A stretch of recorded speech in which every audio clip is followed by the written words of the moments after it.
आज आपण राज्यातल्या सर्व माध्यमांच्या व सर्व व्यवस्थापनांच्या शाळांकरिता मुख्यमंत्री माझी शाळा सुंदर शाळा टप्पा 2 हे अभियान राबविण्याच्या अनुषंगाने जो शालेय शिक्षण व क्रीडा विभागाचा एक महत्त्वाचा शासन निर्णय आलेला आहे तो शासन निर्णय जाणून घेणार आहोत।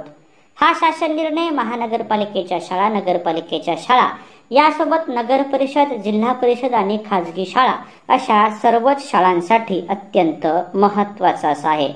26 जुलै 2024 हा शासन निर्णय एकूण 17 पानाचा असून तो आपण थोडक्यामध्ये जाणून घेऊया। या अभियानाची व्याप्ती आहे राज्यातील सर्व व्यवस्थापनांच्या व सर्व माध्यमांच्या शाळांनी सदर अभियानात सहभागी होणे अपेक्षित आहे आणि त्या अनुषंगाने 2 महत्त्वाची वर्गवारी या ठिकाणी आपल्याला केलेली दिसते। ही वर्गवारी कशी आहे ते आपण व्यवस्थित जाणून घेऊया। सुरुवातीला आहे बृहन्मुंबई महानगरपालिकेच्या कार्यक्षेत्रातल्या शाळा, त्यांच्या संदर्भात कोणत्या प्रकारची वर्गवारी आहे ते आपण या ठिकाणी लक्षात घ्यावे। दुसरा आहे वर्ग अ आणि वर्ग ब च्या महानगरपालिका कार्यक्षेत्रातल्या शाळा आणि तिसरा जो भाग दिसतो आहे तो उर्वरित महाराष्ट्र कार्यक्षेत्रातल्या शाळा। अशा सर्व शाळांच्या संदर्भात कशा प्रकारचा भाग जो आहे तो आपल्याला या ठिकाणी या आकृतीच्या सहाय्याने स्पष्टपणे दिसतो आहे। आता आपण जाणून घेऊया ती अभियानाचे उद्दिष्ट काय आहे ते आपल्याला स्क्रीनवर दिसते आहे। महत्त्वाचा आहे तो अभियानाचा कालावधी दिनांक 29 जुलै ते दिनांक 4 ऑगस्ट 2024 या कालावधीत अभियानाच्या पूर्वतयारीसाठी असेल।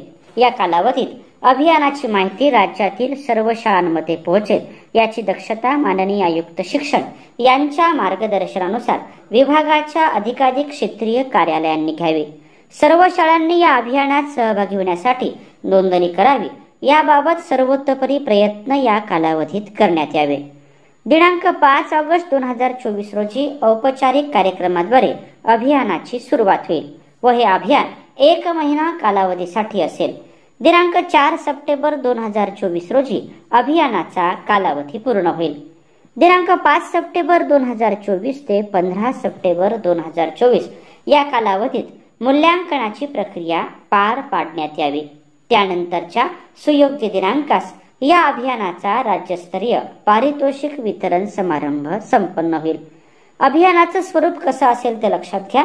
पायाभूत सुविधांसाठी 33 गुण, शासन ध्येय धोरणे अंमलबजावणीसाठी 74 गुण आणि शैक्षणिक संपादनाच्या संदर्भात 43 गुण अशा प्रकारचं गुणांकन हे या ठिकाणी आपल्याला प्रामुख्याने दिसत आहे।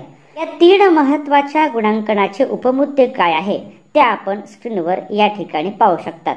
महत्त्वाचे असे निकष आपल्याला या ठिकाणी प्रामुख्याने दिसत आहे। त्यानंतरचा महत्त्वाचा जो भाग आहे तो याच संदर्भातला आहे, तो मूल्यांकनाच्या संदर्भातली एकूण व्यवस्था ही कशी राहणार आहे, त्यासाठी कोणत्या प्रकारची समिती आहे तेही आपल्याला या ठिकाणी दिसत आहे।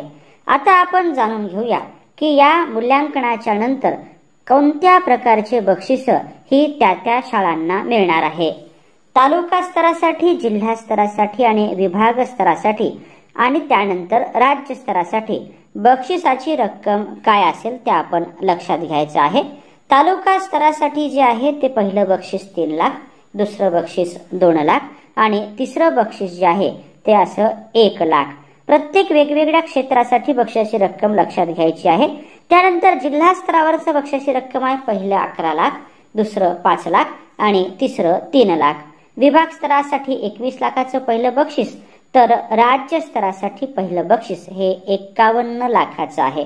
अत्यंत महत्त्वाची अशी बक्षिसाची रक्कम आहे आणि शासनाचा हा तेवढाच महत्त्वाचा उपक्रम आहे। आपण हा संपूर्ण शासन निर्णय थोडक्यात जाणून घेतल्याबद्दल आपल्या सर्वांचेच मनापासून धन्यवाद।